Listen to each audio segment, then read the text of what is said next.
భారతదేశంలో ఉండే ఈ 3 శివలింగాల గురించి తెలిస్తే మీరు తప్పకుండా ఆశ్చర్యపోతారు.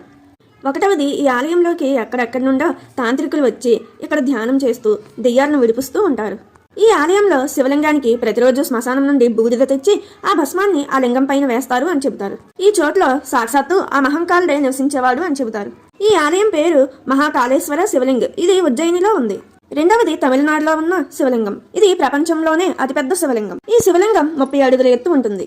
ఈ శివలింగాన్ని గ్రానైట్ రాయితో చేశారు. ఇక్కడ ఆశ్చర్యపోయే విషయం ఏంటంటే ఈ ఆలయం చుట్టుప్రక్కల రాళ్ళు అస్సలు లేనే లేవు. అంటే ఇక ఈ రాయిని ఎక్కడి నుండి తెచ్చారో ఇప్పటికీ కూడా కనిపెట్టలేకపోతున్నారు. ఈ ఆలయం పేరు బృహదేశ్వర్ మందిరం. ఇది తమిళనాడులో ఉంది. మూడవది, ఈ శివలింగం చాలా ప్రత్యేకమైనది. ఎందుకంటే ఈ లింగం స్వయంభుగా ఈ చోట్లో వెలిసింది అని చెబుతారు. ఈ చోట్లో ఒకానొక సమయంలో శివపార్వతులు తన కుమారుడు కార్తికేయుని వెతుక్కుంటూ ఇక్కడికి వచ్చారు అని చెబుతారు. ఈ ఆలయం పేరు శ్రీశైల మందిరం. ఇది ఆంధ్రప్రదేశ్లోనే ఉంది. ఏ ఆలయానికి మీరు వెళ్లారో కామెంట్ చేయండి. ఓం నమః శివాయ.